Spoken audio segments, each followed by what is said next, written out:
Oi, gente, tudo bem? Sou Camila Monteiro, muito prazer para quem não me conhece. E vocês estão no canal Tu Viu. Hoje o vídeo é sobre superproteção e deficiência visual, um assunto que gera bastante reflexão, por isso é importante tu ficar até o final do vídeo para poder refletir junto comigo, certo? E antes de entrar nesse assunto, eu quero te pedir para que tu te inscreva aqui no canal e também no meu blog, camilatuvil.com.br. Camila Tuvil tudo junto e minúsculo, certo? Eu uso essas ferramentas para compartilhar com vocês as minhas experiências como deficiente visual, o que eu preciso fazer todos os dias para readaptar a minha vida, que é uma deficiência bem difícil, mas não nos impossibilita de nada. A gente só precisa fazer adaptações e readaptações, porque no meu caso eu já enxergava antes, então eu perdi a visão com 37 anos, hoje eu tenho 41, como eu já falei para vocês em alguns vídeos, então faz pouco tempo que eu tive que readaptar muito mais do que eu já tenho readaptado. Então, por favor, compartilhem os conteúdos dessas duas ferramentas, porque é bem importante que cada vez mais pessoas e mais profissionais tenham acesso a isso, para a gente poder junto lutar pelos direitos das pessoas com deficiência, independente de ser a visual ou não, e também por acessibilidade e inclusão verdadeiras e corretas. E eu aproveito aqui também para agradecer quem já está inscrito no canal e no blog, continua compartilhando os conteúdos, toca o sininho para receber as notificações aqui do canal, deixa o teu like e o teu comentário, tanto aqui quanto no blog, certo? E por falar em comentário, quero pedir desculpas aqui por ter demorado tanto para responder alguns comentários, mas eu consegui já dar um ligeirão e consegui responder todos os comentários desde o começo do canal, de todos os vídeos. Parabéns! Sim, isso quer dizer que eu aprendi finalmente a mexer na ferramenta para responder os comentários, e isso quer dizer que eu vou respondê-los de uma maneira bem mais dinâmica e atualizada. Então, por favor, continua deixando os teus comentários para a gente poder interagir e principalmente sugestões de temas para a gente poder contemplar cada vez mais pessoas e ajudar cada vez mais pessoas, certo? Então, como eu falei para vocês no início, vou falar sobre superproteção e deficiência visual. Esse assunto, ele está intimamente ligado a qualquer tipo de deficiência.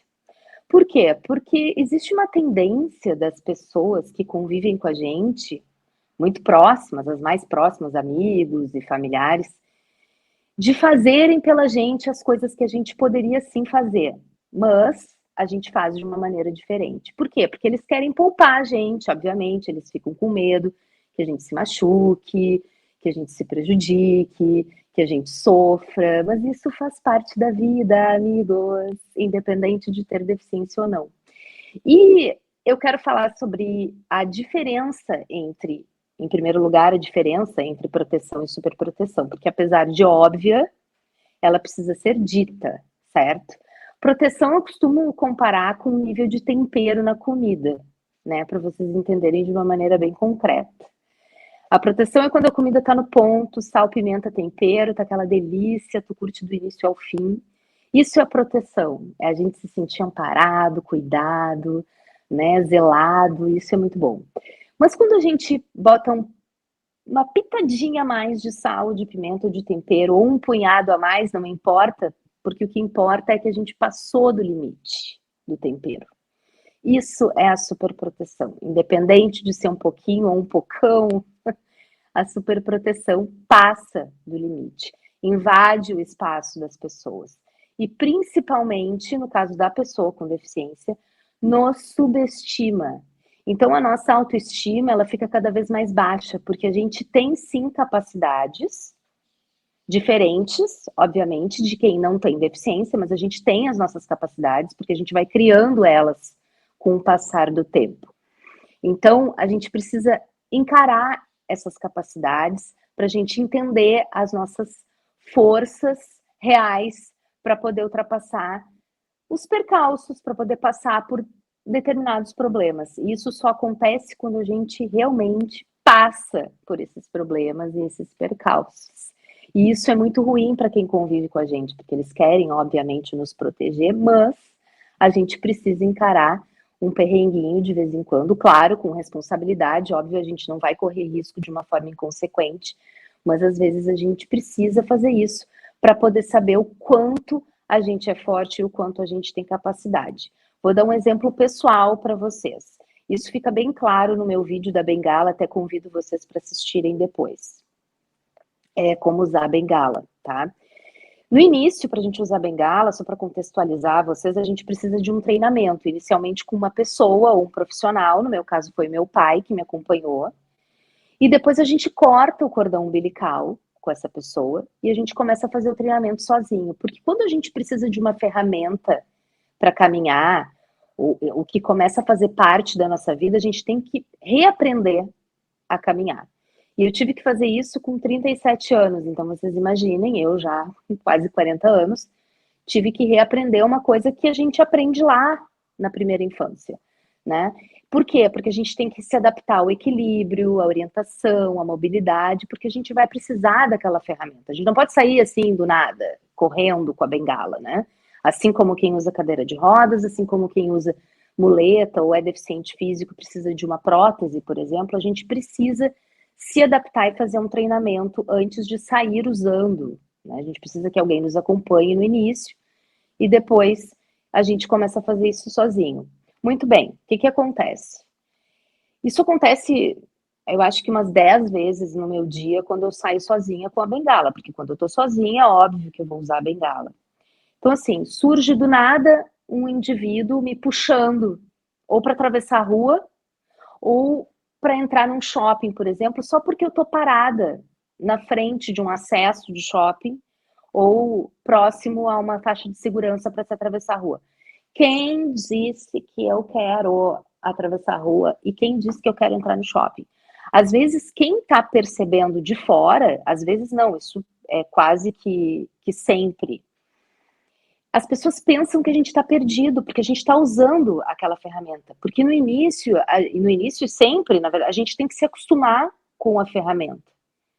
Então, antes da gente caminhar, né, e ir na direção que a gente quer, a gente precisa entender o que está acontecendo, e a bengala é o nosso olho para isso.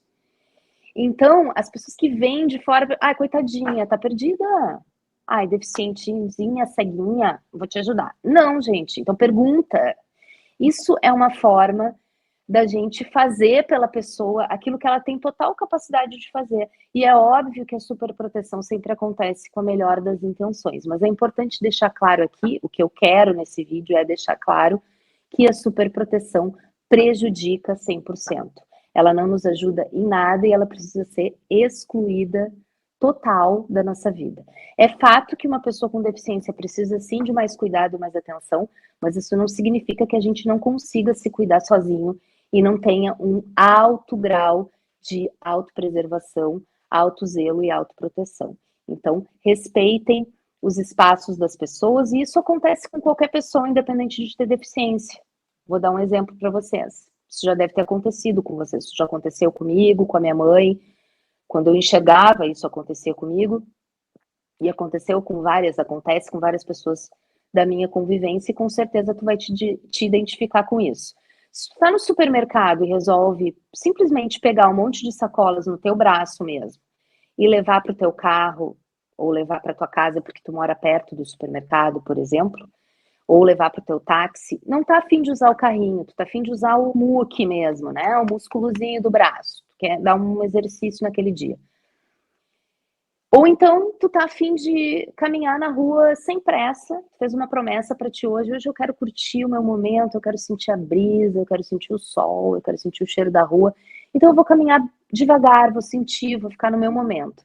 Aí surge do nada um ser, né, já tirando as tuas sacolas do teu braço, ou enganchando no teu braço, no momento que tu tá na tua viagem ali no teu momento. Por quê? Porque a pessoa partiu do pressuposto de que tu estava carregando um monte de sacolas e que tu estava caminhando devagar, ou porque tu estava passando mal, ou tu estava perdido, né? Porque quem vê de fora acha, né? A pessoa que não tem pressa hoje em dia, a pessoa não é muito certinha, não, né? Não tem muita noção, não. As pessoas estão sempre correndo o tempo todo. Ou então que tu tá passando trabalho porque tu tá carregando um monte de sacolas. Quem disse? Né? Então chega para a pessoa e pergunta: tu quer alguma ajuda? Eu tô percebendo que tu tá perdido, tô percebendo talvez que tu esteja passando mal, tu tá devagar, eu tô vendo aqui que tu é deficiente visual, que tu usa uma bengala. Tu quer que eu te ajude a entrar em algum lugar, atravessar a rua ou ir a algum lugar? Tu tá precisando de ajuda, eu tô vendo que tu tá com sacola pesada, tu quer? Bate na porta antes de entrar. Não chega já entrando sem bater. Outra coisa importante é o rótulo. As pessoas que convivem com a gente, elas têm uma ideia de que as pessoas que surgem novas nas nossas vidas, como um namorado, namorada, amigo, amiga, colega de trabalho, não vão cuidar da gente como eles cuidam. Então, eles não estão muito abertos a novas pessoas. Uma coisa muito natural, porque, né, tem esse senso de superproteção.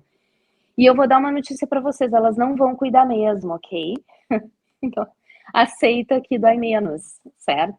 É óbvio que essas pessoas sabem que a gente precisa de mais cuidado e mais atenção, mas a gente, enquanto portadores da deficiência, a gente vai falar para essas pessoas o que, que nos deixa confortável e seguro. Por exemplo, olha, tu caminha rápido demais e eu devagar, vamos alinhar o passo.